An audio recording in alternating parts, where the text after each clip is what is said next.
Welcome back to Redline Routine. Today we're winterizing my GTI. We've got the Liqui-Moly Top Tech, full synthetic, that's what Volkswagen likes, and in there somewhere is my winter tires. We're gonna get all that done today. First up, jack up the car. So we're gonna start with the oil. Car is already up. Get the hood open. Hopefully you know how to do that on your car, otherwise you might struggle with the rest of these steps.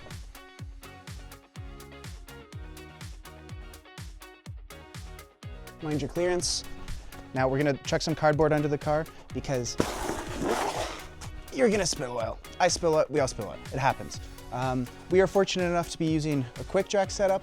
If you don't have a quick jack setup, get yourself some ramps. That is a much cheaper, just as good option realistically. You're just gonna have a little bit less clearance to work with. You're gonna need a pan. We have this fancy little triangular one. And you're gonna want some gloves, which I've lost mine. I'll have those magically in the next clip. So on a Mk8 GTI, you're gonna need a couple specialty tools that are a little bit annoying. You're gonna need either a 32 mil or this is an 1.25 inch socket. That's for your oil filter housing. And you're going to need this fancy little T45 star bit for your oil drain plug. Since it is a cartridge style filter, it's actually pretty easy to replace, but it's just a little bit different than a traditional filter. The advantage being it's right there. We're gonna start by taking that out.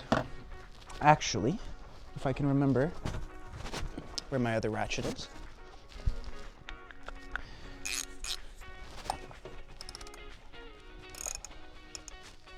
Helps if you have it going to loosen. And this should not be very tight, so if you're not retightening this with a torque wrench, make sure you're careful.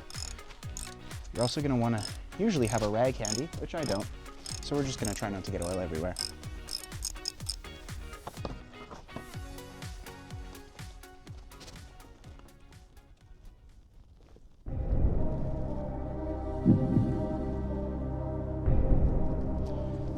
Is great success. I've magically got myself some rags. We're gonna leave our oil filter out to help it drain faster. Now comes the fun part of crawling on the ground, which is not actually the fun part.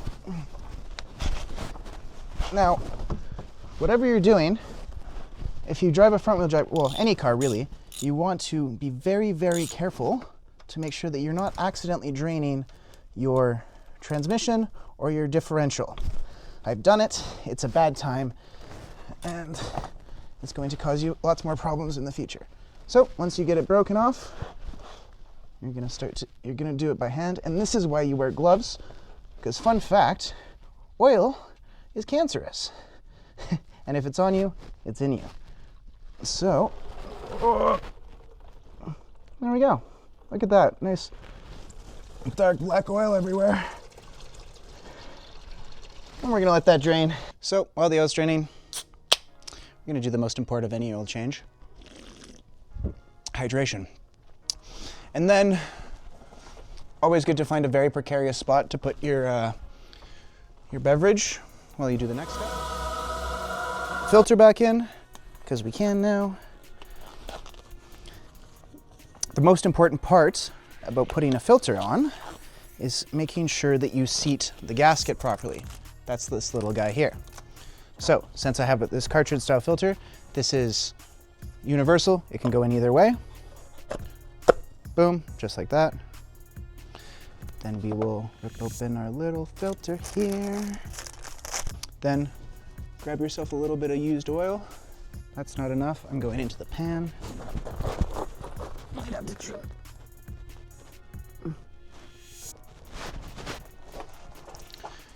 And you just want to get a nice even coating of oil all around your gasket. That will help it seal properly and hopefully not leak everywhere. Now, I actually forgot to take the old one off, so that's fun. I'm giving Sam lots of opportunities to just cut this here and put like Shawn fucking around. This will make it significantly easier. Now we'll put our nicely pre-lubed one on.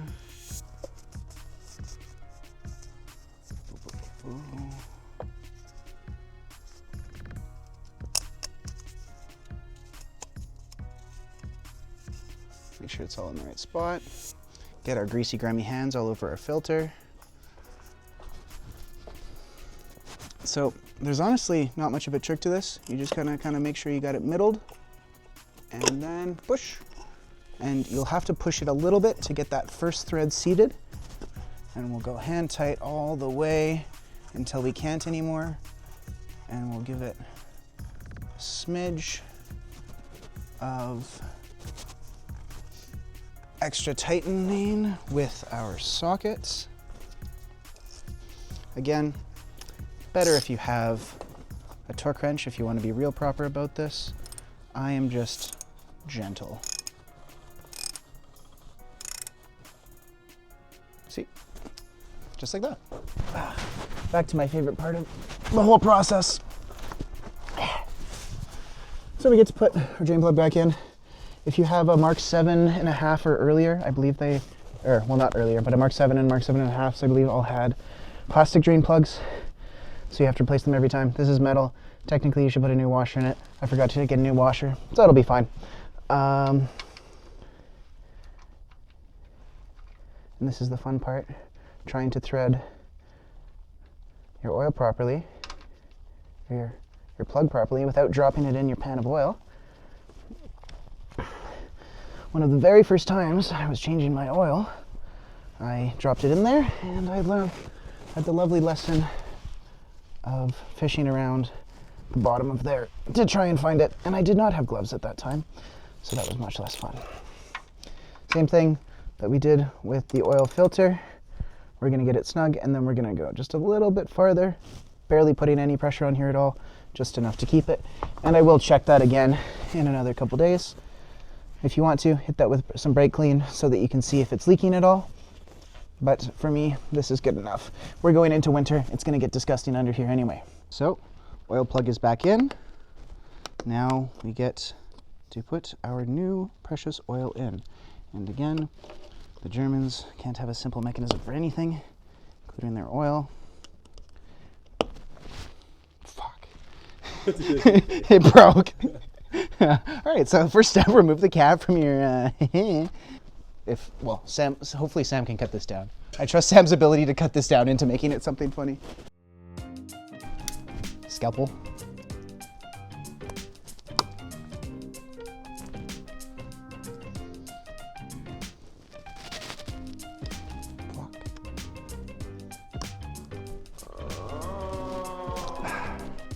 Remember that thing I said about not getting oil all over my fucking hands? Nah, success. But now after you've very seamlessly and easily taken off the cap to fill your oil with, you're gonna not use a funnel because you're a man and that would be embarrassing. And you're gonna spill oil.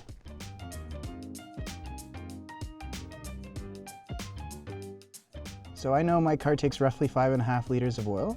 So we're gonna put this full 5 liters in. Then we're gonna start it up, check it, and then we'll add more as we need to. Also a fun little bonus, if you're changing your car oil on a car that is in warranty, like this one, it's a good idea to at the very least take pictures and save all your receipts. Even better to take videos of you changing your own oil, because then warranty cannot deny your claims saying you didn't change your oil. You're gonna wanna start your car up. You're gonna wanna let it run for 15, 20 seconds. That should be enough to get your oil circulated through it everywhere it needs to be in the engine. Have fun clambering out of your car. And then we'll check it. On the first come out, just give her a good wipe.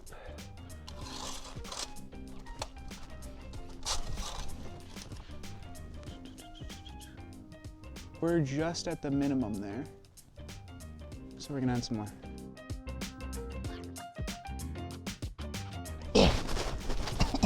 Ow. And repeat. I think we're right there, which is a good place to be. So, we're good to go. I'll check that in about 500 kilometers just to make sure nothing weird has happened.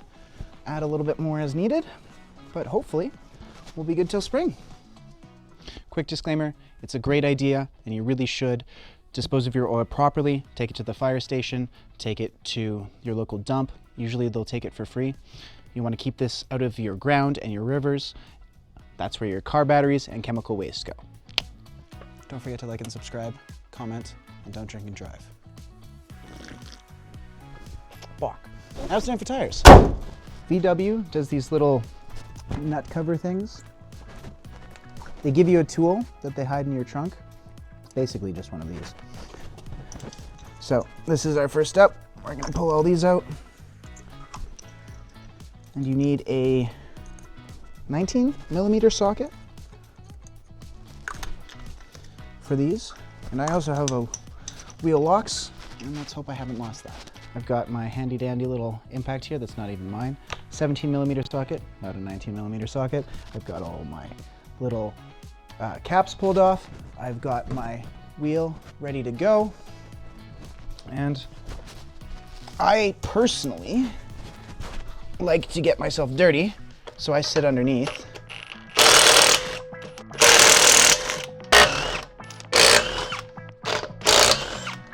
If you don't have an impact, you'll want to do this with a breaker bar on the ground. Get them just a little bit loose before you bring it up, and then they'll spin right off. While you've got your wheel off, you may as well take a look at your brakes.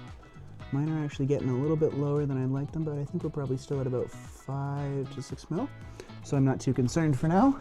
Maybe that'll be a spring issue, and I can't see the back, but if you can see the back, it's a good practice to check the back side as well, especially if you have an older car, as your caliper can begin to seize and operate more on one side than the other in its old age, especially if you live in a climate where these things rust like we do. All right, our brakes are good. Everything else is good. I'm gonna slam this back on. Now this is the part that's a lot easier if you have nuts rather than bolts. If you have bolts, you kind of have to get it on there right. See that you're lined up. Take your socket off of your impact. Get all of your bolts started.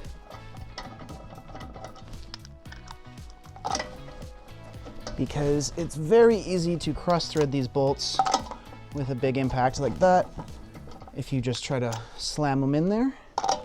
And a cross-threaded bolt is a tight bolt once, and we don't want that here. So that's all in there. And we'll turn down our ugga-duggas now.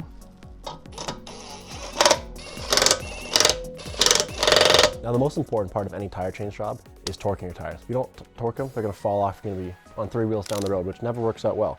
So for this car specifically, torque spec is 92 foot-pounds. So when I set your torque wrench to that very precisely, you don't wanna be doing over or under. And then you come to your wheel here, just throw it on. And this is not a wrestling match. I see lots of times guys just slam it down until it clicks. That's no good. It's about being gentle until it clicks. Right there, good to go. And then we continue our star pattern that we were using earlier and just hit them all. Good to go there. Good to go there. Good to go there. And then last one up top. Good to go as well. Now those went right away. That's because Shawn might have got a little carried away with the ugga-duggas and the impact. Normally you get about a quarter turn before it clicks, but as long as you're torqued to that spec or a little more, you're all good to go. All right, so tires are on, oil is changed. This thing is basically ready for winter. It's ready for 6 months of understeering and disappointing performance and no e-brake slides. Catch us in the next video. The irony of us not using a funnel but being on fucking $2,000 jacks is not lost on me.